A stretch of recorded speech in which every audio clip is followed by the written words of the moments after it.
When you have a microphone with an XLR cable, you can't plug that into the computer because it doesn't have a XLR port. So what you have is you need to have this middleman, basically.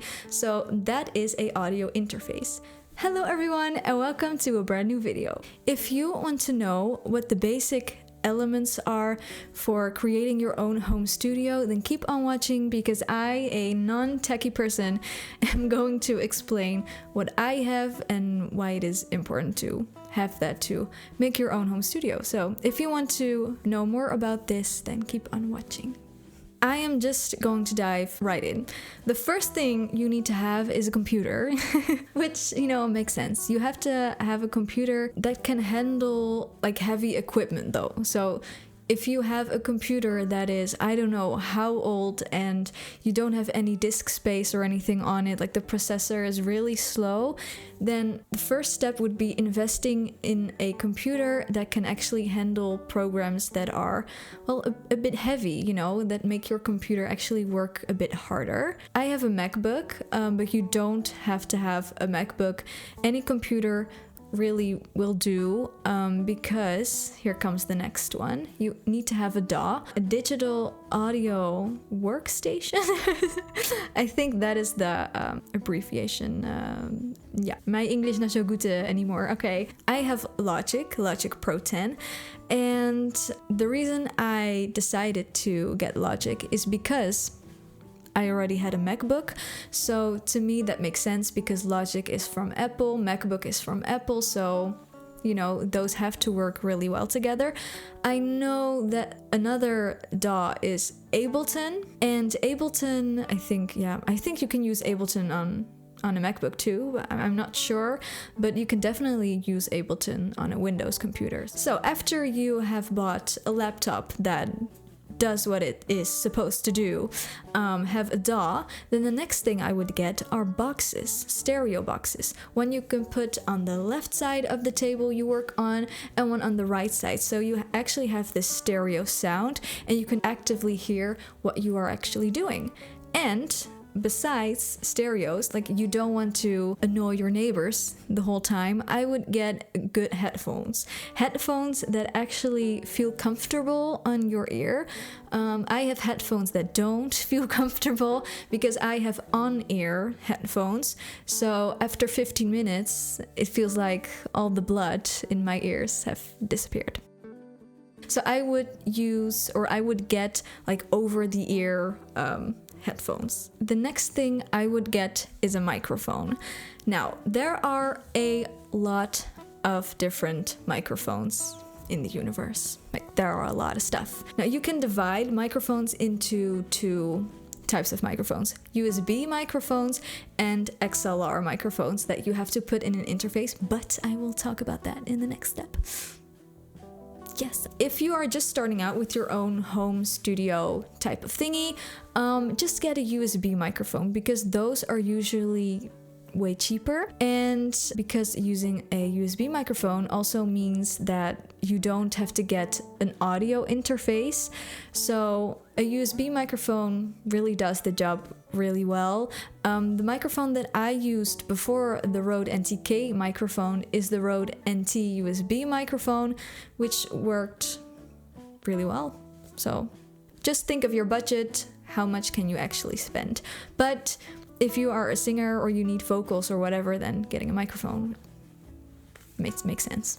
Yes. If you are in a position where you can spend a lot of money and you really want to go for a professional sounding microphone, then check out the studio condensed microphones, and those are usually microphones you connect to an audio interface with an XLR cable. And I'm going to explain this for y'all non-techie people because I am also non-techie. When you have a USB microphone, it has a USB port, so you put that bam, like in your computer, you record and you're good to go.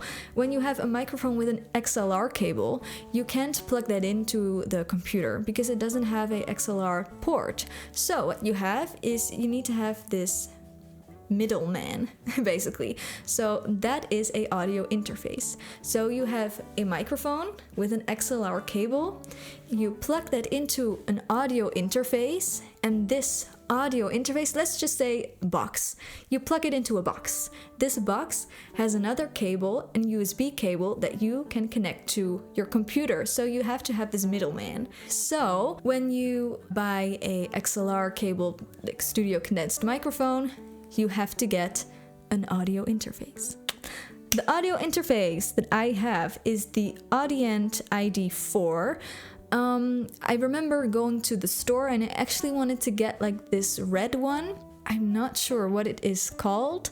If I do know, then when I'm editing, then I wanted to get that one, but I remember the guy in the store helping me, telling me like, actually, the quality of the Audient ID4 is just way better. It's just because of the red color that and its popularity and stuff, like for people on YouTube, that a lot of people are getting it. But if you really want a good quality like device that you want, then just get the Audient ID4. When buying a audio interface, you have to think of how many devices are you going to simultaneously work with in your DAW.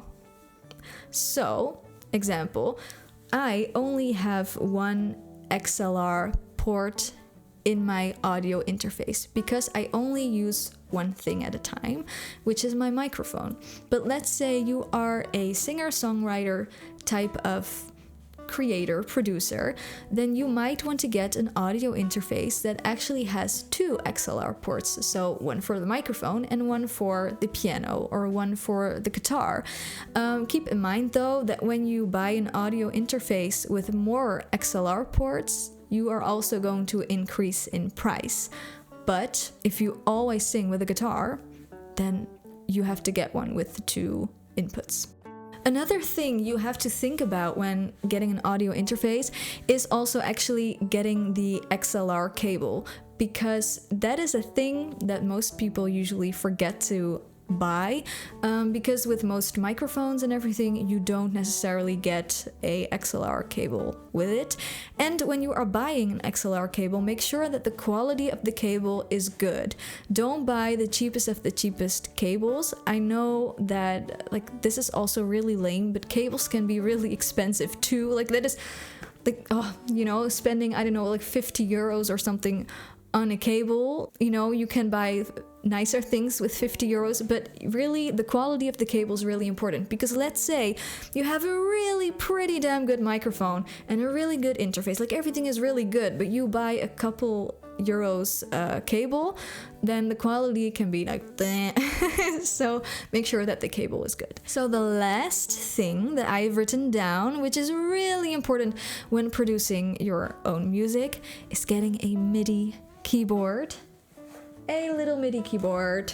Woo! I have the Samsung Graphite M25, but I want a different one because I'm not really pleased with the key sensitivity. Basically, every melody you make in like on your MIDI keyboard is going to translate into your DAW. With your MIDI keyboard, you can change drums, you can change like the instruments, you can like just every little piece of creativity that comes out of your head, you can translate it into your MIDI keyboard and then have magic into your DAWs. So these are the things that you have to get, when you want to start your own home studio. Now, are there more things you can get for your home studio? Probably. I'm not even sure. I am not this ultimate beginner, but I'm not a pro at all. So just get the basics that I've just told you. Make sure that you know what you want, like, and what you need, and also what your budget is. Don't overspend for the sake of overspending. That's completely useless. So like for a computer, think of what you want, what you need, what your budget is. For your audio interface, if you do want to buy a studio condensed XLR microphone, like how many inputs do you want? Do you only use your microphone, or are you a singer-songwriter that uses your guitar? get two ports.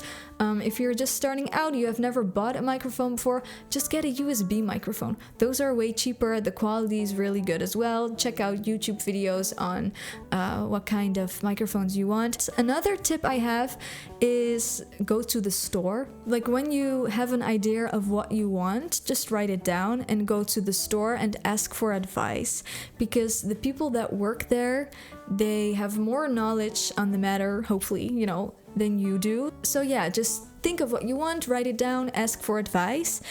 And also, you don't have to buy everything at once. If you do want to make like a decision in what you should get first, get a USB microphone. If you sing, get a DAW and get a MIDI keyboard. Like the stereos or like good headphones, those are the things that can come later. I hope you really liked this. I hope you learned something. Let me know in the comment section below what you think of this video. If you have any questions, leave them down below. Also, let me know if you want to, with a thumbs up, what you think of a video like this, because this is something that I haven't done before. I'll see you all on the next one. Bye bye!